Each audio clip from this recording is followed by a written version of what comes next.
রাধে রাধে সবাইকে। তো দেখো, দোল উৎসব বসন্ত উৎসব বলতে আমাদের যার কথা সবার প্রথম মাথায় আসে সেটা হলো রাধা মাধব। তো আমার অনেক দিনের ইচ্ছে ছিল, না অনেক বছরের ইচ্ছে ছিল যে কোনো একটা বছর দোল উৎসব আমি রাধা মাধবের সাথে কাটাবো। আর দেখো, রাধা মাধব সেই আমাকে সুযোগ করেও দিল। পুরো ফ্যামিলিকে নিয়ে আর গপুকে নিয়ে চললাম। আর আমার মাকে দেখো, মথুরাতে নেমে মায়ের হাসি তো আর ধরছে না। আর তারপর ওখান থেকে ঝটপট গাড়ি করে নিয়ে চললাম হোটেলের উদ্দেশ্যে। আর দেখো, আমাদের প্রত্যেকের কিন্তু আলাদা আলাদা বেড ছিল। আমাদের গপুও কিন্তু কারোর বেড শেয়ার করেনি, ওরও একটা আলাদা বেড ছিল।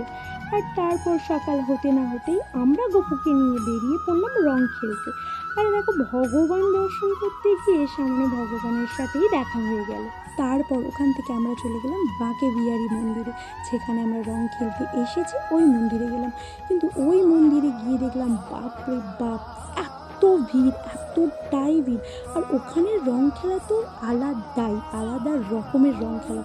আর আমি আমার জীবনের প্রথম দেখলাম যে এভাবেও রং খেলা যায়, এভাবেও রং খেলা হয়। ভগবানকে নিয়েও যে কেউ এতটা আনন্দ করে রং খেলতে পারে, সত্যি আমি যদি নিজের চোখে না দেখতাম বিশ্বাস করতাম না। তারপরে তো অনেক ভিড় ঠেলে ভিতরে ঢুকলাম বাঁকে বিহারীর মন্দিরে। কিন্তু এখানে ভগবানের মুখ সবসময় দেখা যায় না, একটুর জন্য খোলে আবার বন্ধ করে দেয়। এর পিছনে একটা কারণ আছে, একটা রহস্য আছে, বাট এক্স্যাক্টলি কি রহস্য সেটা আমি জানি না। দেখো, বৃন্দাবনের প্রত্যেকটা জায়গাতে না কিছু কাহিনী, কিছু না কিছু রহস্য ভগবানকে নিয়ে আছে। আর দেখো, কথা বলতে বলতে চলে এলাম নিরিবিলি। এখানেও শোনা যায় যে রোজ রাতে স্বয়ং শ্রী রাধা মাধব এখানে আসে। এখানে সন্ধ্যার পরে এই মন্দিরের দরজা বন্ধ হয়ে যায়, এমনকি এখানকার পূজারীও থাকেন না এখানে।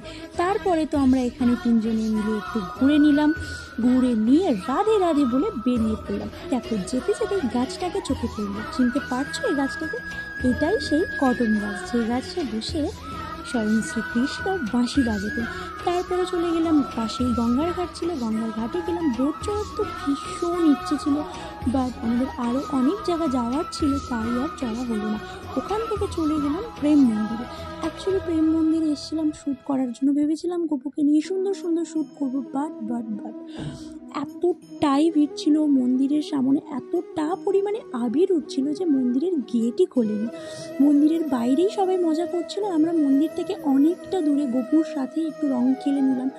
তারপরে তো যাওয়ার পালা বাড়িতে।